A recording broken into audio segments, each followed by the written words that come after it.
Day 86. The Book of 1 Samuel. Chapter 1. There was a certain man from Ramathaim, a Zuphite from the hill country of Ephraim, whose name was Elkanah son of Jeraham, the son of Elihu, the son of Tohu, the son of Zuph, an Ephraimite. He had 2 wives. One was called Hannah and the other Peninnah. Peninnah had children, but Hannah had none. Year after year this man went up from his town to worship and sacrifice to the Lord Almighty at Shiloh, where Hophni and Phinehas, the 2 sons of Eli, were priests of the Lord. Whenever the day came for Elkanah to sacrifice, he would give portions of the meat to his wife Peninnah and to all her sons and daughters. But to Hannah he gave a double portion because he loved her, and the Lord had closed her womb. Because the Lord had closed Hannah's womb, her rival kept provoking her in order to irritate her.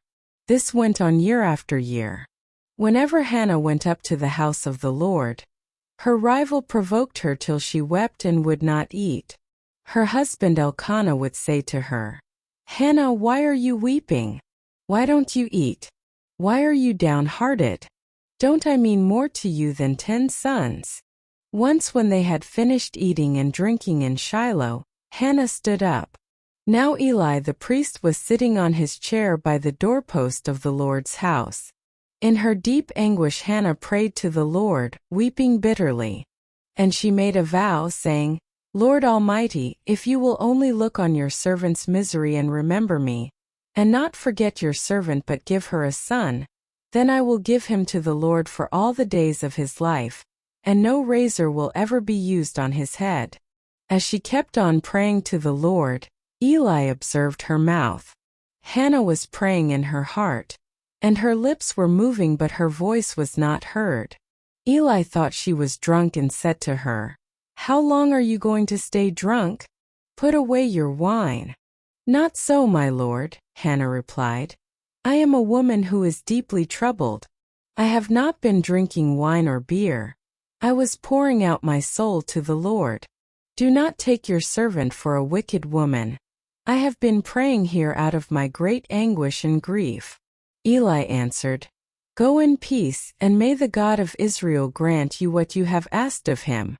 She said, "May your servant find favor in your eyes." Then she went her way and ate something, and her face was no longer downcast. Early the next morning they arose and worshipped before the Lord, and then went back to their home at Ramah. Elkanah made love to his wife Hannah, and the Lord remembered her. So in the course of time Hannah became pregnant and gave birth to a son. She named him Samuel, saying, "Because I asked the Lord for him." When her husband Elkanah went up with all his family to offer the annual sacrifice to the Lord and to fulfill his vow, Hannah did not go. She said to her husband, "After the boy is weaned, I will take him and present him before the Lord, and he will live there always." "Do what seems best to you," her husband Elkanah told her. "Stay here until you have weaned him. Only may the Lord make good his word." So the woman stayed at home and nursed her son until she had weaned him. After he was weaned, she took the boy with her, young as he was, along with a 3-year-old bull, an ephah of flour and a skin of wine, and brought him to the house of the Lord at Shiloh. When the bull had been sacrificed, they brought the boy to Eli, and she said to him, "Pardon me, my lord. As surely as you live, I am the woman who stood here beside you praying to the Lord. I prayed for this child, and the Lord has granted me what I asked of him. So now I give him to the Lord. For his whole life he will be given over to the Lord." And he worshipped the Lord there. Day 86. The Book of 1 Samuel. Chapter 2. Hannah's Prayer. Then Hannah prayed and said, "My heart rejoices in the Lord. In the Lord my horn is lifted high.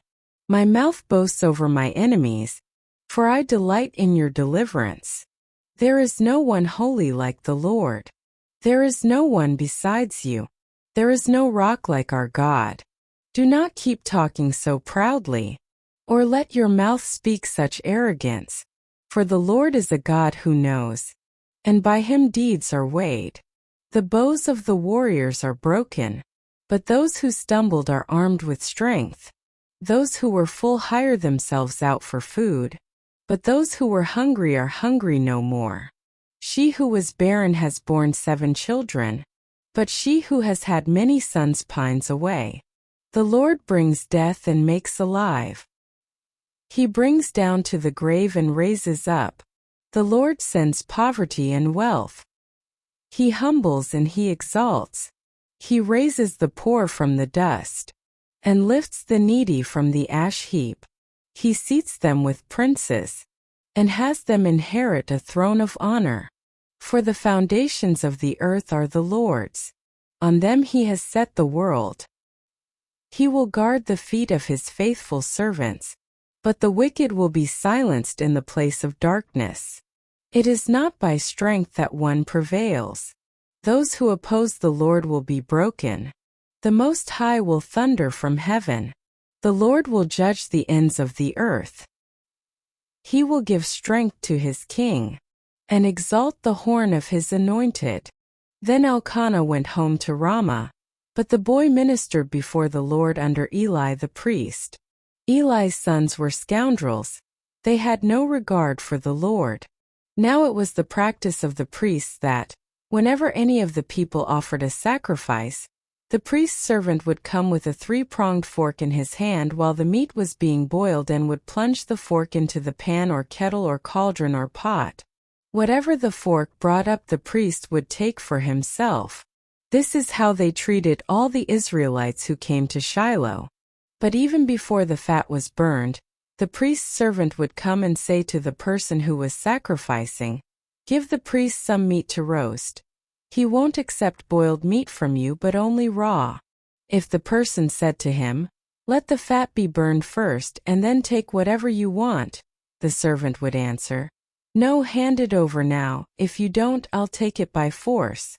This sin of the young men was very great in the Lord's sight, for they were treating the Lord's offering with contempt. But Samuel was ministering before the Lord, a boy wearing a linen ephod.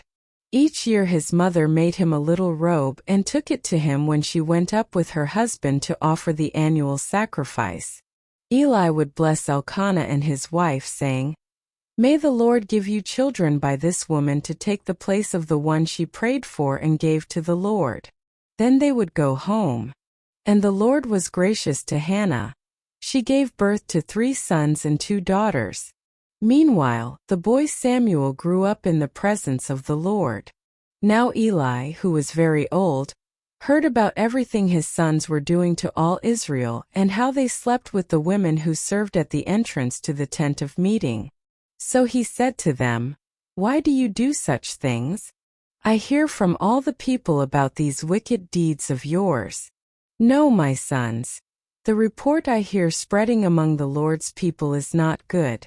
If one person sins against another, God may mediate for the offender. But if anyone sins against the Lord, who will intercede for them?" His sons, however, did not listen to their father's rebuke, for it was the Lord's will to put them to death. And the boy Samuel continued to grow in stature, and in favor with the Lord and with people. Now a man of God came to Eli and said to him, "This is what the Lord says. Did I not clearly reveal myself to your ancestors' family when they were in Egypt under Pharaoh? I chose your ancestor out of all the tribes of Israel to be my priest, to go up to my altar to burn incense, and to wear an ephod in my presence. I also gave your ancestors' family all the food offerings presented by the Israelites. Why do you scorn my sacrifice and offering that I prescribed for my dwelling? Why do you honor your sons more than me by fattening yourselves on the choice parts of every offering made by my people Israel? Therefore the Lord, the God of Israel, declares, I promised that members of your family would minister before me forever. But now the Lord declares, Far be it from me. Those who honor me I will honor, but those who despise me will be disdained. The time is coming when I will cut short your strength and the strength of your priestly house, so that no one in it will reach old age, and you will see distress in my dwelling. Although good will be done to Israel, no one in your family line will ever reach old age. Every one of you that I do not cut off from serving at my altar I will spare only to destroy your sight and sap your strength, and all your descendants will die in the prime of life. And what happens to your 2 sons, Hophni and Phinehas, will be a sign to you. They will both die on the same day.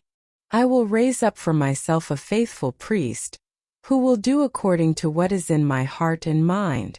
I will firmly establish his priestly house, and they will minister before my anointed one always. Then everyone left in your family line will come and bow down before him for a piece of silver and a loaf of bread and plead, "Appoint me to some priestly office so I can have food to eat."